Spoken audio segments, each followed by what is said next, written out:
Hoje o Conexão Previdenciária começa em um novo formato, mas ele não nasce hoje. O Conexão Previdenciária nasceu de almoços, de trocas, de encontro, de conexões realmente que a vida e que a advocacia nos propôs. E hoje, para começar esse primeiro episódio, eu não poderia trazer outra pessoa que não fosse a doutora Josiane. Ela é advogada, há mais de 10 anos, previdenciarista, associada da AMG Advocacia, e a qual, eu tenho a honra de chamar de amiga. Seja bem-vinda, Josi. Ai, obrigada, Bia. Obrigada pelo convite. Obrigada por toda essa parceria desses longos anos. Ó, já comecei já emocionada, Já começamos bem. Muito obrigada. Seja bem-vinda. Para nós é uma honra recebê-la. E trazer a Josiane aqui é tão especial porque foi ela quem me ajudou a começar no direito previdenciário. Então, lá atrás, quando eu tinha aquela insegurança na advocacia previdenciária, então eu já fazia direito do trabalho, mas tinha insegurança em começar na advocacia previdenciária, e ela pegou na minha mão e falou, não, vamos fazer juntas, eu te auxilio. E de lá para cá, já são também mais de 10 anos, eu acho, de amizade, né? Sim. De amizade, de parceria. E desses nossos almoços, de trocas, a gente quis estender isso para que mais pessoas pudessem fazer parte. E então nasceu o Conexão Previdenciária, nós já tivemos encontros presenciais e agora hoje nasce o nosso novo projeto, que é o podcast do Conexão Previdenciária. Então, sem mais delongas, seja muito bem-vinda novamente, Josi, ao Conexão Previdenciária. E antes de tudo, da gente falar de tudo que você viveu, eu queria começar do começo, né? Então, como que o direito previdenciário entrou na sua vida, Josi? Bom, o direito previdenciário entrou na minha vida literalmente como um segundo amor, né? Eu digo que o meu amor à primeira vista era pelo direito penal. Eu gostaria de seguir a carreira de delegada, mas infelizmente durante o meu estágio eu me decepcionei com algumas coisas e acabei caindo de paraquedas no escritório que era 90% previdenciário. E eu simplesmente me apaixonei pelo direito previdenciário. A vivência durante todo o estágio, foram quase 2 anos de estágio no escritório especialista em direito previdenciário, me fez apaixonar. E isso eu aprendi que é muito mais do que você conseguir um benefício para a pessoa, é você ter empatia pelo direito, é você entender a história da pessoa. E você veio para calhar com o meu propósito, que eu acho que a gente não pode segurar o conhecimento, a gente tem que compartilhar os nossos conhecimentos. E compartilhando, a gente consegue estudar melhor o caso do cliente, a gente consegue trocar experiências de casos. E hoje eu estou num escritório que eu tenho muito orgulho de falar que eu trabalho com 15 mulheres. Somos compostas por um grupo de 15 mulheres especialistas, cada uma em sua área, e eu cuido diretamente da área previdenciária. Me conta um pouco como que era o cenário do direito previdenciário quando você começou. Era bem diferente, né? Quando eu comecei, eu ainda sou da época que a gente ia para a agência da Previdência Social, passava o dia todo na agência protocolando os requerimentos, e ali já começava uma conexão, porque as pessoas me viam com várias pastas e chegavam para tirar dúvidas. Eu sempre fui muito curiosa, então conversava com os servidores, tirava dúvidas com os servidores. Eu, particularmente, acho que naquela época a gente tinha um resultado mais rápido, porque você conseguia resolver no balcão da APS, né?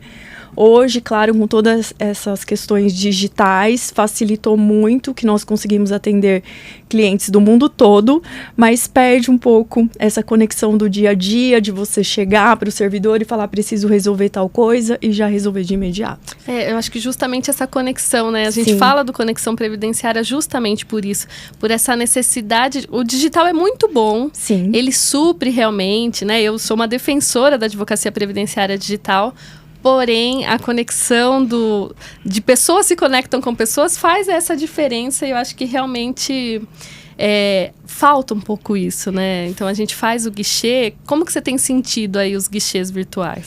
Alguns servidores são bem prestativos, eles tentam resolver da melhor forma possível, mas outros, infelizmente, não demonstram empatia para o caso, simplesmente falam que não podem resolver e acaba tendo uma delonga no processo. O que na época que tinha o atendimento presencial, não.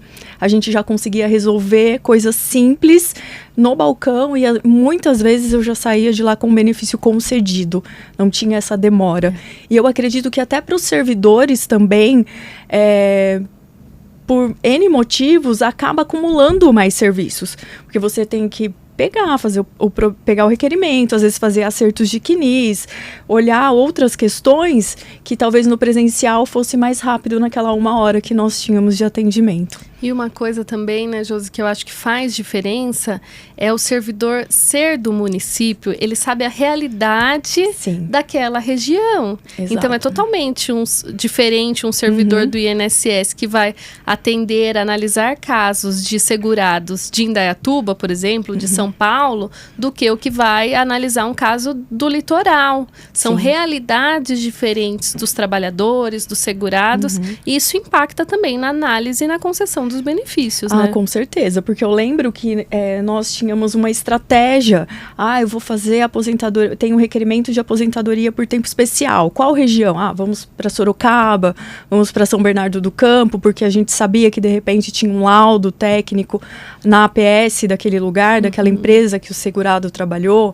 Quero rural, vou para a APS de São Roque, Sumaré. Então, você tinha essa estratégia para ajudar o segurado, para ver o benefício dele concedido. E hoje, infelizmente, não é essa a realidade mais. Mas, sim, sem dúvida não. A gente adora Adoramos o digital. Mas teve essa mudança e a gente tem que se adaptar, né? Exato. Como que você tem se adaptado a essas alterações? Como eu falei, hoje o digital traz a oportunidade de poder atender clientes do mundo todo. Então, o que eu sempre procuro fazer? Eu sou até um pouco metódica, né? Eu sempre procuro alinhar da melhor forma possível toda a documentação do cliente. Eu costumo fazer um requerimento explicando exatamente o que eu quero. Se é período rural, eu monto até uma linha do tempo para facilitar para o servidor entender o que eu estou querendo. Se é período especial, nós também precisamos nos adaptar a essa forma digital e trazer para o servidor o mais simplificado possível para que ele possa entender o que nós estamos pedindo. Não simplesmente protocolar os documentos da forma que for e que ele interprete o que nós queremos. Não. Eu acho que fazer esse requerimento prévio é uma forma de você facilitar a visualização e também o trabalho do servidor. Eu costumo dizer também que a gente tem que facilitar a concessão se colocando no lugar do servidor. Sim. Então, o servidor, quando ele concede um benefício de forma indevida, ele vai ter lá as responsabilizações e as punições. Então, se você fosse servidora, né, olhando para o processo que você está protocolando hoje, você deferiria ou indeferiria? Sim. Né? Se você ficar na dúvida o servidor indefere. Exato. Né? Porque ele também quer ter a segurança de que ele não está fazendo uma concessão indevida, né, deixando passar uma fraude, algo nesse sentido. Então, a gente ter esse olhar também traz a diferença na nossa advocacia. Com toda certeza. E, de novo, a importância de um advogado especialista, né? Com toda certeza, porque não adianta você escrever 10 páginas de requerimento, colocando leis e jurisprudências e deixando de focar naquilo que de fato é. Eu lembro que eu fui numa palestra na UAB de Indaiatuba com a doutora Alzeni, que é a juíza do trabalho, e ela falou exatamente isso. Ela falou, me dê os fatos que eu te dou o direito. Então, em tese, o servidor sabe a lei, ele sabe a IN, ele entende o processo, ele precisa entender o que você está requerendo, qual é o benefício do segurado. Então, da forma mais sucinta, resumida, de forma breve, explique o que você quer para facilitar a nossa vida, a vida deles, para ver a concessão. Perfeito. Josi, quem te conhece hoje vê uma mulher forte, muito firme, muito viva. Eu trouxe aqui minha colinha, porque quando a gente fala com a amiga, né, é diferente. Mas talvez as pessoas não imaginem tudo que existe por trás dessa força. Eu queria te ouvir um pouco, conta um pouco disso. Em que momento a história da sua saúde começou a mudar de verdade a sua vida? Eu sabia que você ia me fazer chorar, né? Até esqueci os lencinhos. Bom, eu sou paciente renal crônica, vamos respirar para não chorar. O meu problema renal, ele começou em 2002, 6 meses após eu ter perdido meu pai. Meu pai faleceu de câncer. E foi uma surpresa para todo mundo, ninguém esperava. 3 meses após meu pai falecer, eu estava numa máquina de hemodiálise, com um laudo médico de invalidez, que foi exatamente isso que ele me falou. A partir de hoje você é uma inválida, você não vai poder trabalhar, você não vai poder fazer mais nada. Então, só explica uma coisa. Para quem está nos ouvindo, que não sabe, né, não conhece sobre as questões renais, explica a questão de que nós temos 2 rins e que no seu caso... Nós temos 2 rins, né? A pessoa consegue viver normalmente com a função de um único rim. Só que no meu caso, eu perdi a função dos 2 rins. Por esse motivo, eu precisei fazer um tratamento, que é a hemodiálise, 3 vezes por semana, 4 horas por dia. A máquina faz o papel do rim, né? Existe um filtro e esse filtro passa todo o sangue durante as sessões de hemodiálise para tirar as toxinas, fazer a própria função que o rim faz. E feito isso, eu fiz as sessões de hemodiálise. Na época eu trabalhava numa empresa, eu trabalhei nessa empresa durante quase 10 anos. Eu fui beneficiária do INSS. Eu entrei com o benefício, naquela época era auxílio-doença, hoje por incapacidade temporária. Durante todo o tratamento, eu fiquei afastada, recebendo benefício. Eu fiz o tratamento por 1 ano e 11 meses, porque eu não queria fazer o transplante, eu não me sentia segura naquela época. Embora com 4, 5 meses de hemodiálise, a minha mãe já tinha feito todos os exames, já tinha constatado que ela era compatível para doar um rim para mim, mas eu não me sentia segura naquele momento. Então, foi um processo de 1 ano e 11 meses até eu aceitar a fazer o transplante. Em 2004, eu transplantei, 11/11 de 2004. O transplante foi um sucesso, foi maravilhoso. E só voltando um pouquinho, antes de eu começar a fazer hemodiálise, eu já estava na faculdade de Direito. E com esse tratamento, eu precisei interromper. Por questões financeiras, por questões de adaptação da minha saúde, era tudo muito novo para mim, pelo falecimento do meu pai, então eu interrompi. E após o transplante, vida nova. Voltei a trabalhar, voltei a estudar, fazia faculdade na FADTUP de transferência para Max, sou aluna da primeira turma de Direito de Indaiatuba, da faculdade Max Plan. E seguimos assim durante 17 anos. Segura. Não dê spoiler.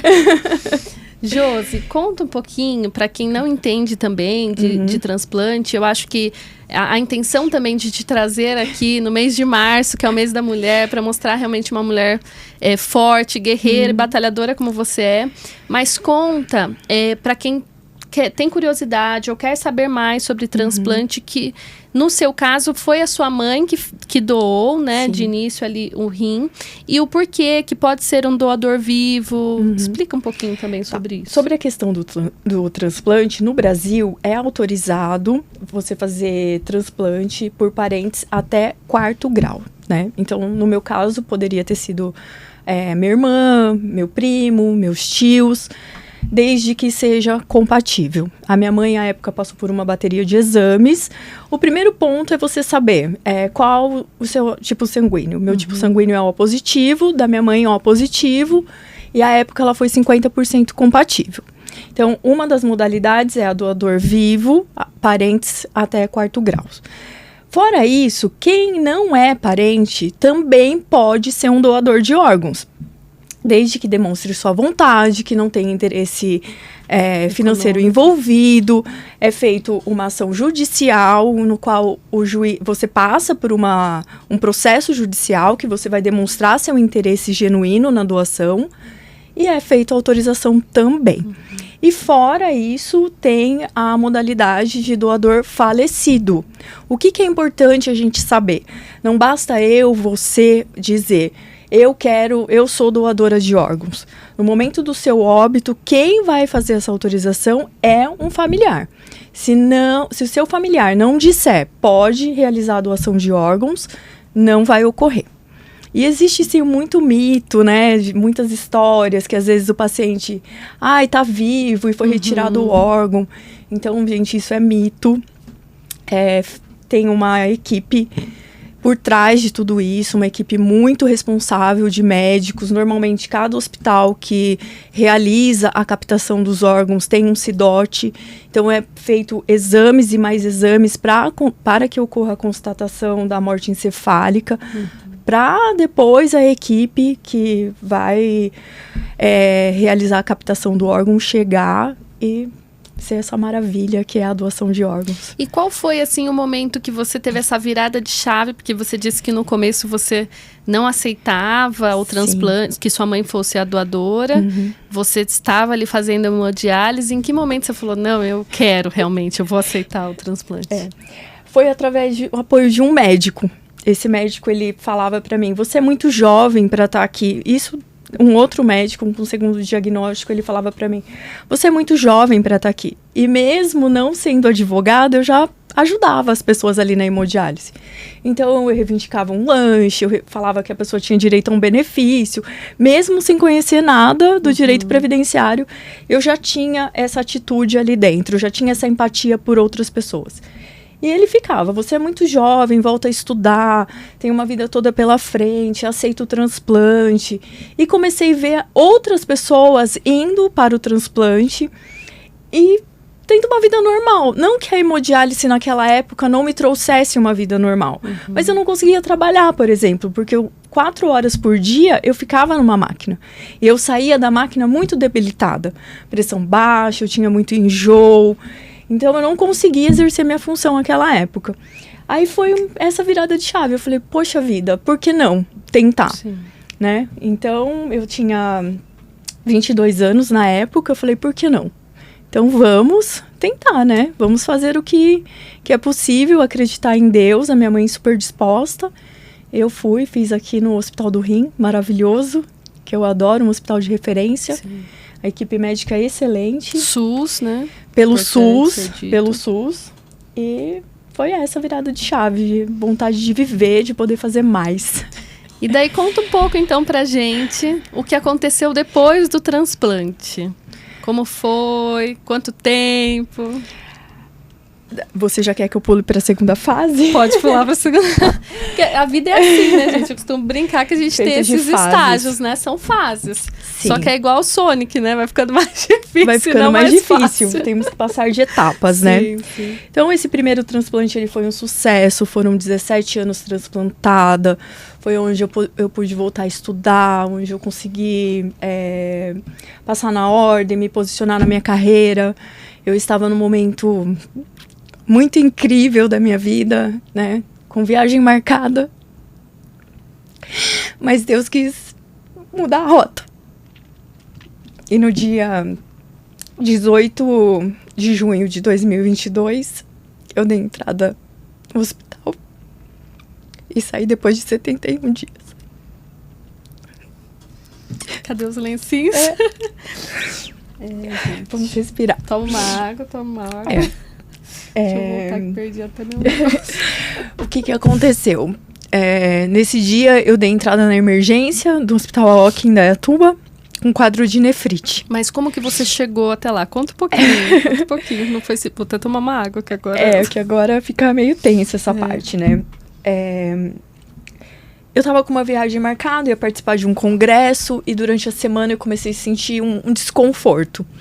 Um desconforto no lugar do enxerto. Aí eu liguei pro meu médico e falei, ele falou, olha, faz um exame de creatinina e um exame de urina, que provavelmente você tá com uma infecção. Deixa eu só fazer um parênteses, antes que você esqueça de contar isso. É importante você falar que depois que a pessoa é transplantada, ela tem um atendimento diferenciado, né? Sim. Médico. Nós fazemos um acompanhamento, no começo toda semana, depois isso vai se espaçando. E como eu já havia muito tempo de transplante, estava super bem, eu fazia um acompanhamento a cada 3 meses. E em razão disso, pela própria profissão da advocacia, que eu viajava muito, ia para congressos, eu tinha o telefone particular do médico, refrisando o médico atendimento do SUS, doutor Alexandre, um beijo, querido. Eu tinha o telefone particular dele exatamente para se ocorresse alguma intercorrência. Então, nessa semana que antecedeu a minha internação, eu liguei para ele E ele me falou, colhe um exame de creatinina e um exame de urina. Provavelmente você tá com uma infecção de urina, eu passo um antibiótico, você vai viajar tranquilamente. E assim eu fiz. Mas não melhorou. Eu vim aqui para São Paulo, eu fui pro AOC e sentindo cada vez mais um desconforto. No sábado pela manhã, depois de eu fazer meu check-in. Check-in feito para viajar? Check-in feito para viajar, porque eu ia viajar no domingo para Porto Alegre. Gramado, cidade que eu amo também, minha segunda terra natal lá. Eu me deparo com uma surpresa. Minha creatinina estava 9,9. O normal para quem é transplantado, a minha era na base de 1,5 a 2. Então estava 9,9 e os leucócitos estavam mais de milhões. Eu lembro que eu liguei para ele e falei, doutor, eu estou perdendo o meu transplante. E ele falou, procure um hospital imediatamente que você precisa se internar. Aí eu liguei para minha prima, que é médica, não dessa especialidade, outra. E ela me levou para emergência. Ali eu entrei. Foi uma noite bem difícil, que eu estava com muita dor, muito incômodo. No dia seguinte eu fui transferida para a primeira UTI. Posso fazer um parênteses? Pode. Entrou no hospital, aí à noite toca o meu telefone. Oi, amiga. Tô ligando só pra falar que eu tô no hospital, mas você lembra disso? Está tudo bem. Mas tá tudo bem. Aí no final ela falou assim, te amo. Te amo. Eu nunca falo eu te amo pra ninguém. Eu te amo. Eu falei, gente, não tá tudo bem? Socorro, o que tá acontecendo, né? Porque detalhe, eu estava na emergência com o telefone escondido, né? Que não poderia estar com o telefone ali, mas eu queria avisar as pessoas mais próximas, mais queridas, pra confortar, realmente. Aí no domingo eu fui transferida para a primeira UTI. Ali eu fiquei, uma amiga foi me visitar, a minha mãe, a minha irmã. Na segunda-feira eu já estava com muita dificuldade para respirar. Na terça-feira eu mal conseguia respirar. Como é importante a gente ter esse ar para respirar. Como é importante. Aí eles já passaram um catéter de oxigênio. O fisioterapeuta falou pra mim, nossa, seu pulmão tá horrível, tá pior do que uma pessoa com Covid. Você fuma? Ainda eu brinquei, falei, de vez em quando, né, mas não com tanta frequência. Ele falou, seu pulmão tá praticamente todo tomado. E aquela foi um dia difícil, mas mesmo assim a minha mãe foi ali e adivinha, né, eu escrevi um bilhete. Importante esse bilhete. Eu escrevi um bilhete...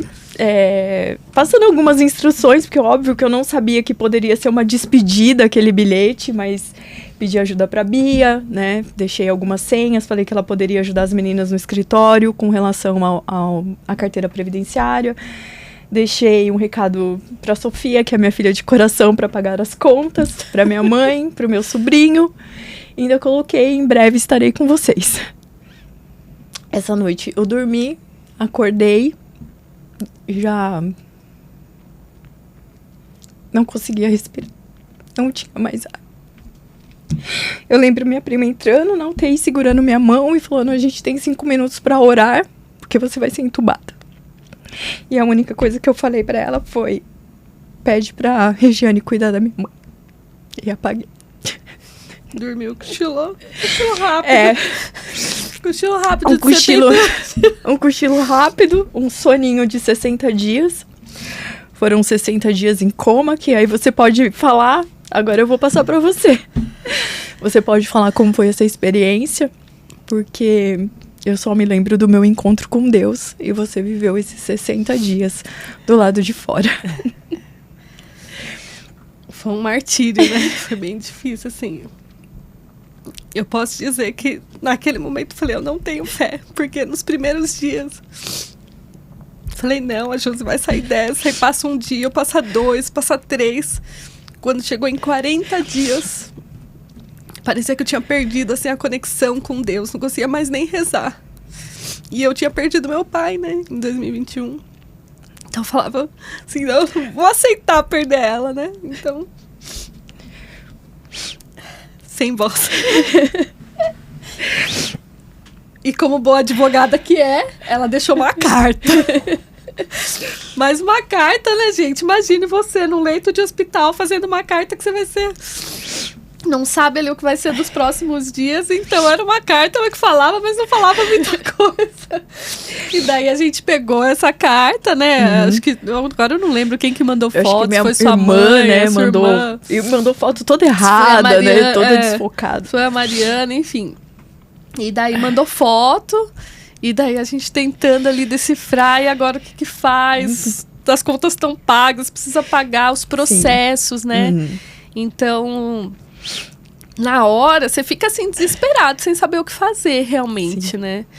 Que rumo tomar, se a pessoa volta, se ela não volta, o que que você faz, você avisa os clientes, você não avisa os clientes, né? Então, mas também me trouxe muitas reflexões esse período, porque a gente acha que a gente é intacto, que nada vai acontecer, né?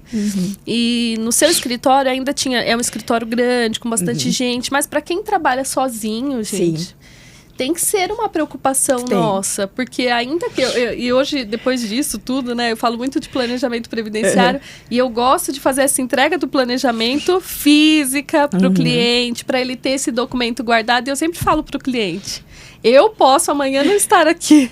Você precisa saber o que eu planejei para sua aposentadoria, né?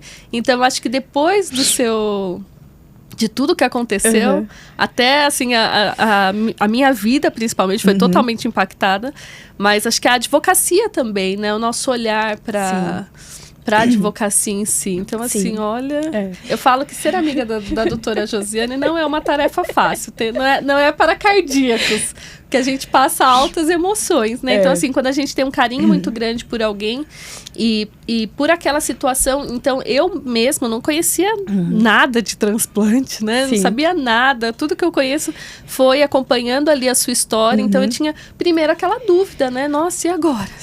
Né? E se ela voltar? E se ela perder o rim? O que acontece? Como que vai ser? Exato.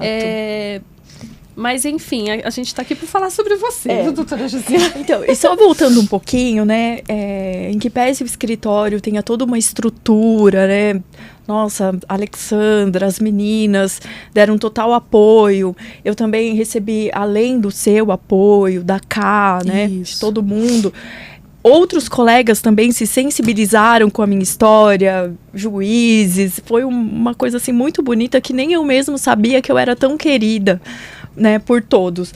E mesmo com toda essa estrutura, foi muito difícil para elas, porque praticamente só eu fazia direito previdenciário ali dentro. E como a gente não tinha esse planejamento, mas e se na falta dela, como vai fazer? Também foi uma loucura. Então, além de lidar com a dor, que você não sabia, porque as notícias não eram as piores, de hoje ela não passa. Era cada áudio do médico. Era cada áudio do médico, né? Então, tipo, agora vocês orem, ele falou, agora tá com Deus. Isso. Então, a Alexandra, além de ter que administrar toda essa questão do escritório, toda a questão dos processos, ela ainda tinha que administrar a dor dela e a dor das meninas. Sim. A dor da minha mãe, porque a minha mãe também, gente, foi egoísta, viu? A gente já resolveu essa questão, mas ela não deixou ninguém me visitar. Não podia de jeito nenhum. Eu era intocável. Mas cada um tem a sua dor, cada um tem como demonstrar, mas é muito importante a gente trazer essas questões, porque nem eu mesma estava preparada. Graças a Deus que a Sofia ainda tinha acesso às minhas senhas, conseguiu amparar minha mãe, graças a Deus as contas foram todas pagas. Eu falo que é sempre importante a gente planejar, e eu sempre me planejo, porque nós somos autônomos, hoje nós temos muito, mas amanhã pode ser que não tenha. A gente depende do judiciário, depende do INSS pagar. Então, esse período também foi de um grande aprendizado para todos nós. Sem dúvida. Agora, conta um pouquinho o que aconteceu, assim, porque você se recorda do quê? Que você dormiu, e daí se você se sentir à vontade para falar, você fala também, tá? Eu me recordo da minha prima, né, falando isso, e quando eu acordei, ela foi uma das primeiras pessoas que eu vi. E ela me falou: você sabe quanto tempo você tá aqui? E eu falei assim, não, 1 semana? Ela, não, 60 dias. Então, passa um filme pela cabeça, aí você vem tendo algumas memórias, né? Então, eu tinha a imagem na minha cabeça que a Alexandra tinha segurado a minha mão e dito: Jesus te ama, eu também.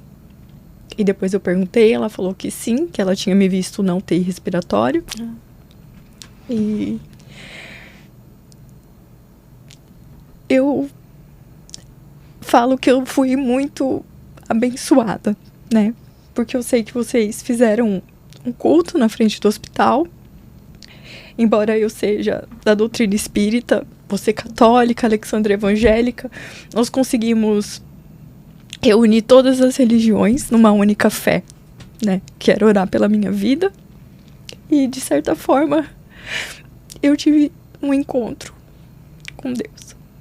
Porque eu me via num buraco preto, muito escuro. Eu estava deitada e ouvia a voz do Dr. Urbano de longe. E nesse momento eu lembro que eu coloquei a mão assim, olhei e falei, Deus, me tira desse buraco. E aqui estou. Amém. E aqui estou.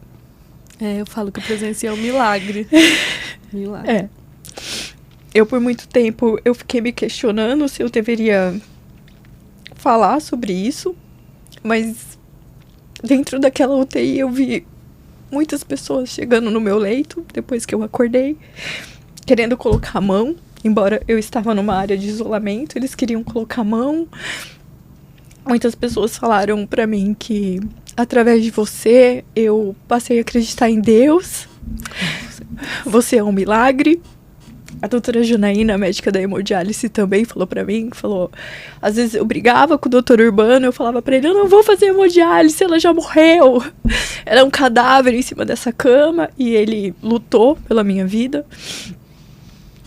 E eu acho que isso a gente precisa falar para as pessoas não desistirem. Sim. Porque por mais que você seja desenganado aos olhos dos médicos, aos olhos humanos, é só Deus. É só Deus que pode definir se a gente vai, se a gente fica. E ouvir de outras pessoas que eu plantei uma sementinha no coração delas sobre a fé, pra mim, a minha missão já tá cumprida aqui. Eu falei que era forte. Eu falo assim que, nossa, eu nunca rezei tanto como... E você também, conta que você também me sentiu. Então, eu não conseguia mais, quando deu ali 40 dias. Na verdade, logo no começo, eu lembro que eu fui no Santíssimo, eu sou católica, e fui na Capela do Santíssimo, né? Eu tava muito agoniada, então você não consegue fazer nada, né? E a gente trabalha com raciocínio. Uhum. Então, tava muito incomodada. E o escritório era perto, né, da igreja matriz lá de Salto. E aí fui desesperada. E eu não sei como. Chegou minha irmã. Acho que as pessoas foram falando que eu tava meio desesperada. Aí eu lembro que até a moça da igreja veio e falou, calma, sua amiga vai ficar boa. Eu falei, não vai ficar. Meu Deus, foi caótico. Mas assim, aí esse foi bem no início, então eu e a Catarina, que também é muito nossa amiga, nosso trio aqui, a gente fazia toda noite a oração por você. Então a Catarina lá em Guarulhos, eu em Salto, você em Indaiatuba, mas a gente entrava online no mesmo horário, lá para as 11 da noite, fazia a oração para você, mas depois, quando o tempo... Uma coisa é você fazer isso por 10 dias, por 2 dias, né? Outra é quando vai passando, né? Então, assim, ali, quando deu 40 dias... Pra mim, 40 dias foi um marco, né? Acho que a gente tá na quaresma, né? E, então, eu remetia muito a essa questão, né? O deserto. Falava, a gente vai passar por esse deserto. Mas deu os 40 dias e o deserto não acabava, né? Deus falou, mais um pouquinho. Então ali comecei a ficar realmente desesperada, né? Sim. E daí eu lembro que um dia, a gente já tinha passado, não sei exatamente quantos dias, mas já tinha passado desses 40 dias, né? E eu tentava, assim, até me lembrar. E é importante a gente falar, né, Josi, que a gente tinha ido para um congresso. Sim. Eu acho que foi um simpósio, seminário. Um simpósio do IBDP lá em Poços de Caldas. E tinha sido assim, sabe aquela viagem gostosa? Maravilhosa. E minha filha tava junto. Nossa, e daí a gente tinha ido numa cascata. Eu olhava as fotos, você com a minha filha, assim. Eu falava, será que era uma despedida? Então, as coisas não melhoravam, só pioravam. Você entra naquela cadência de desespero, né? E, enfim, não conseguia mais nem ter algo ali... Enfim, foi desesperador. Mas eu lembro que daí, assim, eu tenho muito esse momento, tomando banho, as coisas vêm, né? E daí eu, naquele momento, falei, nossa, agora eu me conectei de novo. E calhou que na sequência você tinha acordado. Então eu falo assim que eu, inclusive, testemunho isso sem dúvida nenhuma, que você é um milagre, sua vida é um milagre. Amém. E você, eu falo, é a menina dos olhos de Deus. Amém. Toda honra e glória a Deus por eu estar aqui hoje, a vocês que foram a minha base, a minha família. Sem vocês eu não teria conseguido, porque foi todo esse processo da UTI, depois teve o pós. Sim, conta um pouco do pós. Como é você acordar? É desesperador. Acordar assim, né? Passou 60 dias, que nem a Mariana te falou. Passou 60 dias, Sim. né? Mas conta um pouquinho, porque a gente fala 71, né? Então explica essa diferença aí. Porque foram 60 dias em coma e os outros 11 dias, como Deus é perfeito, Ele fez, não a minha recuperação, né? Mas eu consegui sair da UTI com 11 dias depois que eu acordei. Por isso que somos 71, né? Por isso que somos 71. E foi, assim, desesperador quando eu acordei. Eu tive uma crise que eu queria tirar, porque eu estava entubada. Então, eu fiquei amarrada. Toda essa situação. Mas eu tive um apoio. Eu não posso reclamar da equipe médica, dos enfermeiros, de vocês que me mandavam bilhetes, que mandava áudio, que minha mãe entrava com o celular escondido na UTI para eu escutar. Isso tudo me deu forças, né? Mas durante esses 11 dias, eu tive uma crise muito forte durante o banho. Eu já estava fazendo o processo de tirar a oxigenação mecânica e eu voltei. E foi um dos dias, assim, mais pesados para mim. E eu falo que o Dr. Urbano, ele tem uma empatia que é inexplicável, assim. Eu acho que esse foi o marco. Eu não vou saber exatamente o dia, né? Porque lá eu só tinha um relógio que eu olhava a hora para saber o horário da visita. Mas foi um marco, porque eu lembro que ele falou, eu vou fazer uma coisa, eu sei que os fisioterapeutas não vão concordar, mas eu vou fazer. E ele me levou para ver o pôr do sol. E o pôr do sol, para mim, tem um significado muito grande. Quando eu vi aquele pôr do sol, ali eu tive certeza que Deus ia restaurar minhas células e que eu ia sair daquele lugar. Ali eu tive a certeza. E foi o pôr do sol. Depois a Camila, que era fisioterapeuta, me levou na capela para orar. E foram indo. Eu tentei levantar da cama começa a fazer fisioterapia, né? Eu não senti minhas pernas, eu achei que eu não ia andar. Eu tinha um cabelo lindo. Não que não esteja agora também está lindo. Mas eles rasparam meu cabelo pela metade, porque eu tive escaras na cabeça. Mas aquilo tudo era pequeno frente à força que eu queria sair dali. Que eu queria voltar à minha vida. Eu sabia que eu ia ter muitas dificuldades, mas eu sabia que eu ia ter uma rede de apoio muito grande. E assim foi. Eu saí, só para vocês entenderem, né? Você sabe da história. Durante o meu coma foi retirado o enxerto, então eu voltei para hemodiálise. Foi retirado o enxerto porque eu estava com uma sepsia, eu estava com uma infecção grave no pulmão, não estava tomando os imunossupressores, porque quando ocorre o transplante a gente tem que tomar os imunossupressores para não ter rejeição do órgão. Embora seja da minha mãe, é um organismo estranho dentro do meu. Então o médico falou, é a última chance, vamos tirar. Eu vou retirar do enxerto, voltei para hemodiálise. E um parênteses, que deixava a gente em agonia aqui. Sim. Porque você já tinha falado isso em outras conversas, que a sua maior aflição era voltar para a hemodiálise. Sim. Então também a nossa... Quando passa muito tempo de uma pessoa no hospital, quando começa você pensa assim, ela precisa sair, Deus que ela saia. Sim. Depois chega um tempo que você fica, Senhor, mas será que essa é a sua vontade? Será que isso é o bom para ela? Será que ela quer isso? Então a gente se perguntava se você ia querer voltar, talvez sabendo que você precisaria passar por tudo aquilo de novo, né? Hemodiálise. Sim.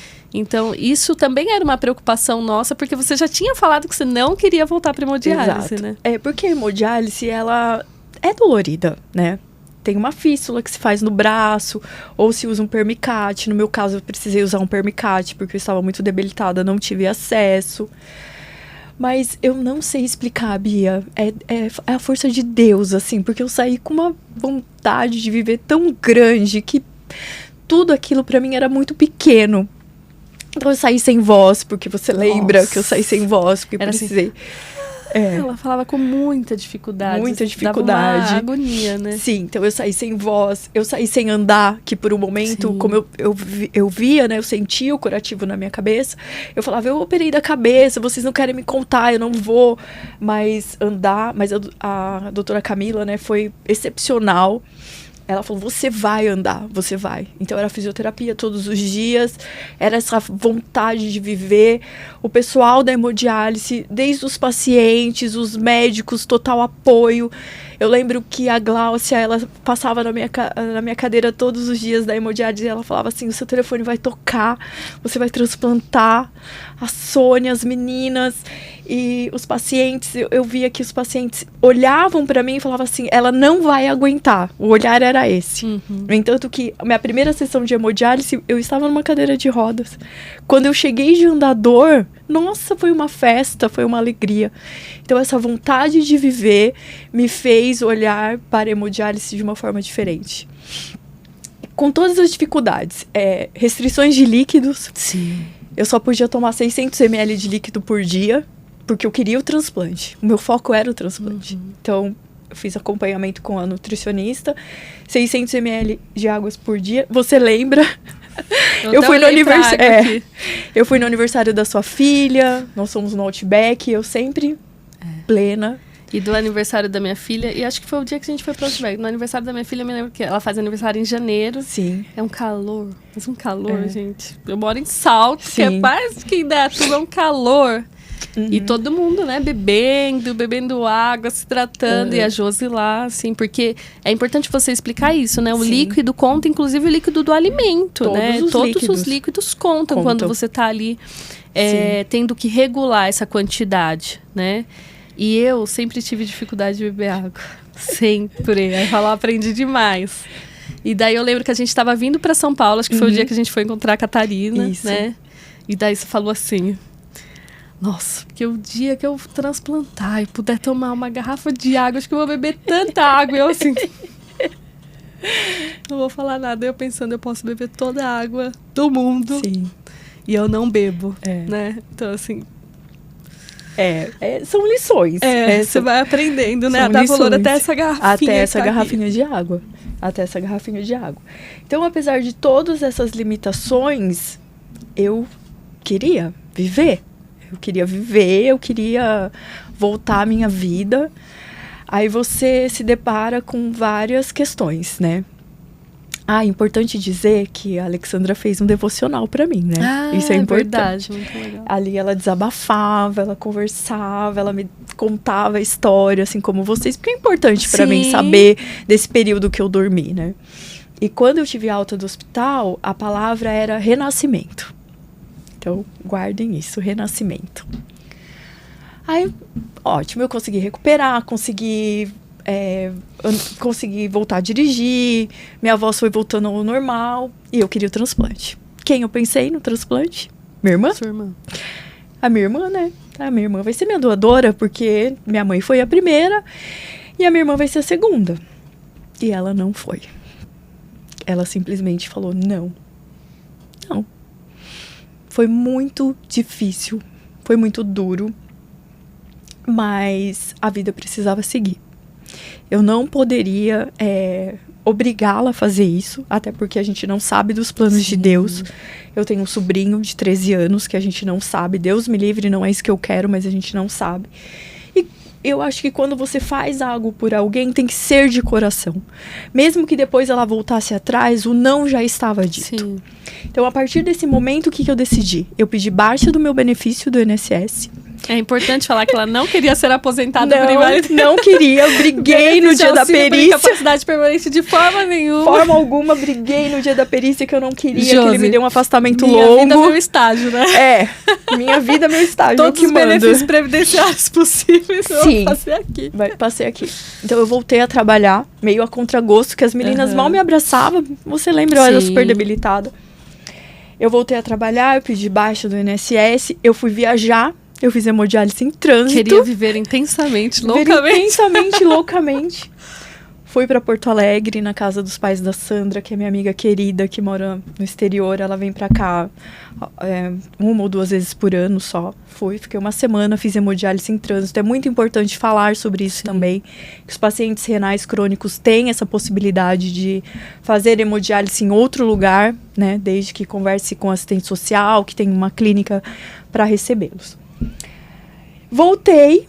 Estou plena, trabalhando, atividade, como se não houvesse amanhã, felicíssima da minha vida.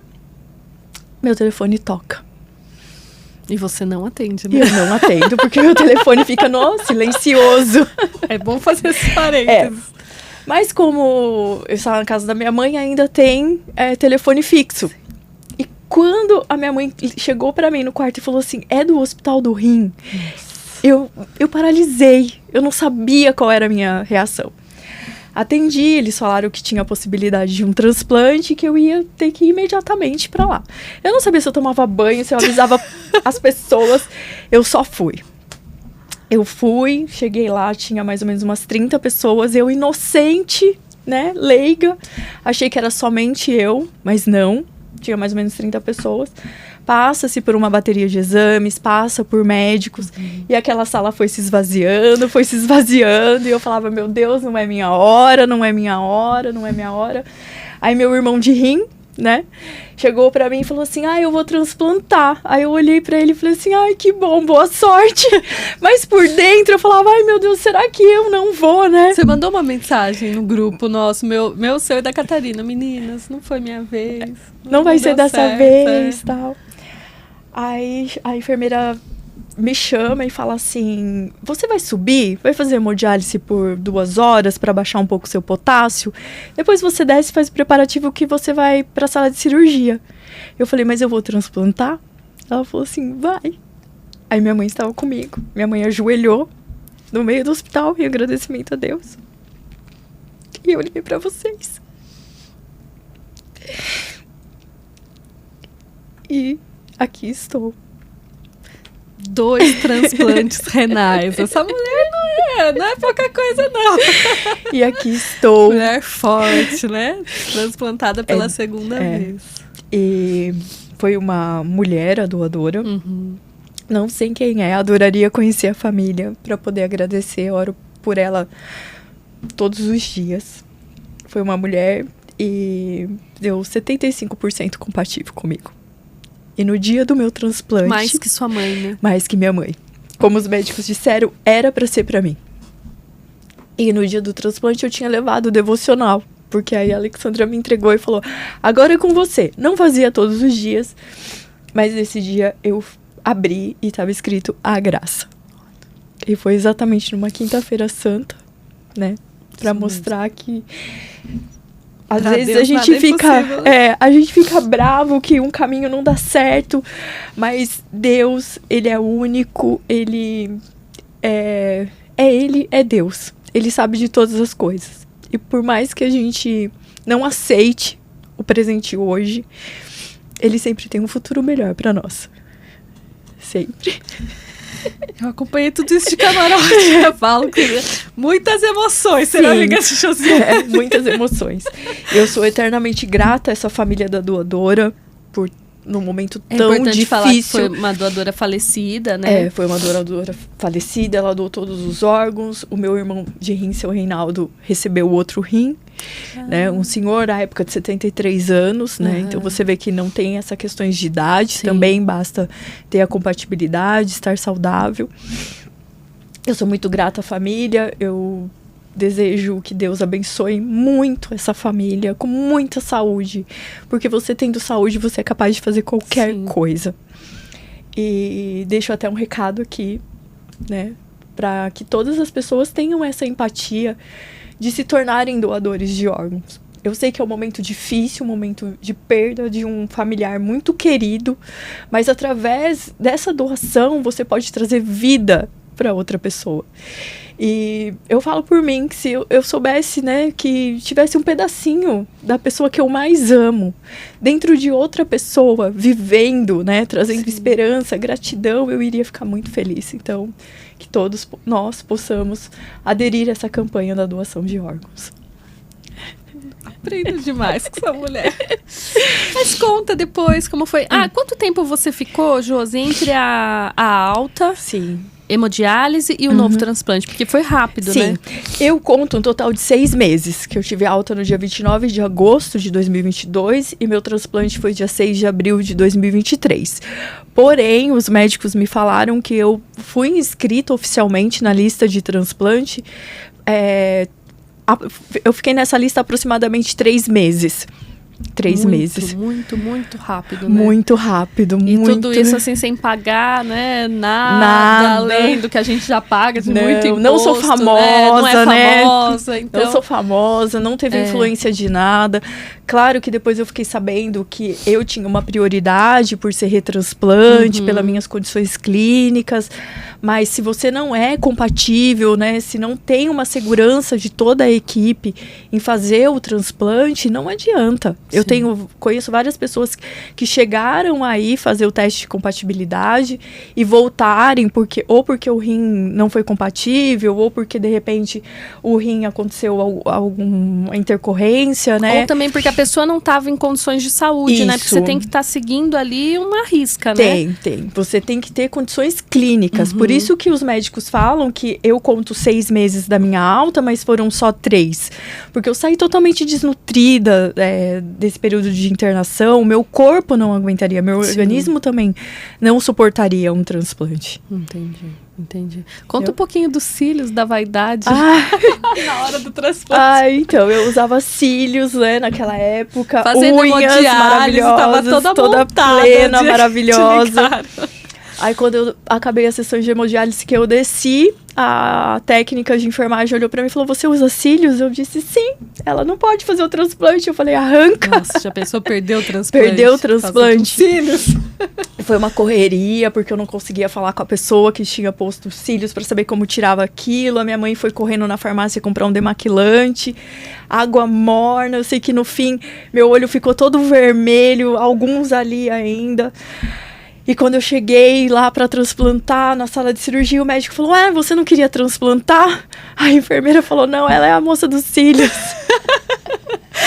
Aí ele falou, quer fazer o transplante toda produzida? Eu falei, claro, doutor, não sabia, né, que ia ser chamado agora. Mas são detalhes, mas que são importantes, né? Então, se você tá aí esperando um transplante... Fique de forma natural. Eu sei que nós gostamos de colocar um mega hair, cílios, unhas, mas fique de forma natural, porque não pode realizar a cirurgia com nenhum desses adereços. Josi, pós-transplante, vida nova... O que mudou? Mudou Como está tudo. o seu propósito na advocacia, no direito previdenciário?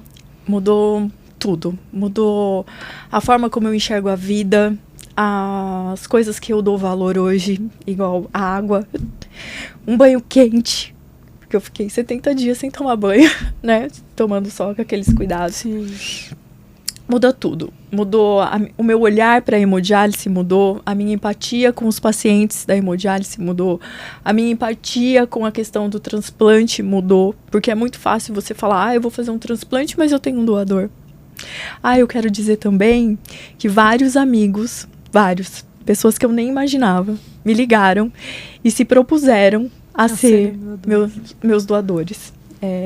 É uma gratidão, assim, um carinho imenso, inexplicável. Eu acho que isso é a maior demonstração de amor e de amizade que você pode ter por uma pessoa.